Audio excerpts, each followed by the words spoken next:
dans la marche avec Dieu, celui qui peut évangéliser, celui qui peut témoigner de l'amour de Dieu, c'est celui qui est converti.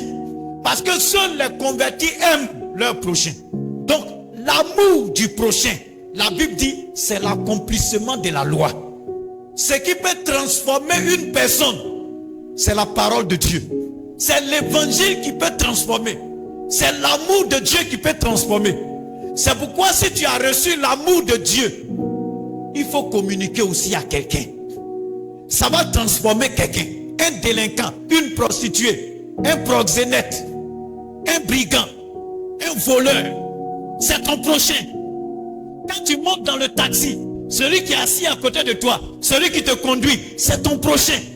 Parce que celui qui n'a pas Dieu, il est mort. La Bible dit il est mort, quoique vivant. Ton collègue de service, ton collègue de travail, c'est ton prochain.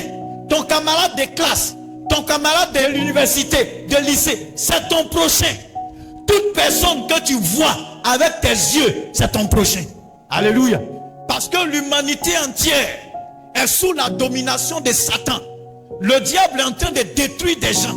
Il y a plusieurs personnes qui sont autour de nous que le diable a détruit. Mais souvent nous regardons aux actes. Même si quelqu'un t'a fait du mal, il a besoin d'aide. Qu'est-ce qui peut pousser quelqu'un à faire du mal à quelqu'un? Il est possédé. C'est pourquoi la Bible dit, nous n'avons pas à lutter contre la chair et le sang, mais contre les esprits méchants, les principautés, les autorités, les esprits méchants dans les lieux célestes. Notre combat, c'est contre le diable. Et le chrétien doit être disposé à sauver. En toute occasion favorable ou pas, prêche l'évangile. Bien-aimés frères et sœurs, tous ceux que tu vois qui sont autour de toi, qui te fassent du bien, qui te fassent du mal, c'est ton prochain. Vas-tu laisser ton prochain dans les caniveaux, blessé par le diable, maltraité par Satan, ou bien tu vas venir lui apporter la nouvelle qui va l'enlever de la boue? Qu'est-ce que tu vas faire?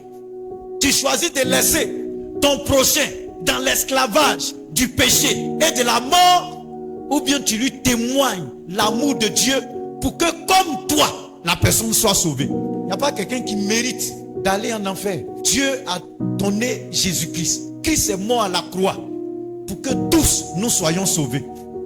Ce que tu dois faire, tu fais. Maintenant, c'est à chacun de choisir. Prêche l'évangile. Tout ce que tu peux faire pour que quelqu'un soit sauvé, fais-le. Maintenant, toi qui es chrétien, et puis tu mènes une vie de quelqu'un qui est perdu là-haut, tu as quel problème? Parce qu'il y a des gens qui vont à l'église, qui ne sont jamais convertis.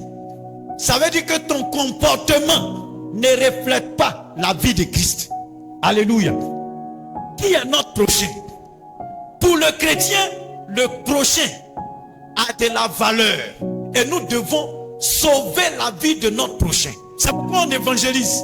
Si tu es incapable d'évangéliser, toi-même tu n'es pas sauvé. Parce que quelqu'un qui est sauvé n'est pas méchant. Nous étions méchants. Quand on est sauvé, nous avons abandonné la méchanceté du diable. Maintenant on a pris la bonté de Jésus. Donc cette méchanceté ne peut pas nous accompagner. C'est le méchant qui ne peut pas partager ce qui est bon. Qui est ton prochain? Est-ce que tu aides ton prochain? Est-ce que tu veux que ton prochain soit sauvé? Tous ceux qui t'ont fait du bien font partie. Tous ceux qui t'ont fait du mal font partie. Tous ceux qui ont besoin d'aide sont tes prochains. La preuve que tu es chrétien, parle à ton prochain. Intercède pour ton prochain. Prie pour ton prochain. Que le nom du Seigneur soit béni.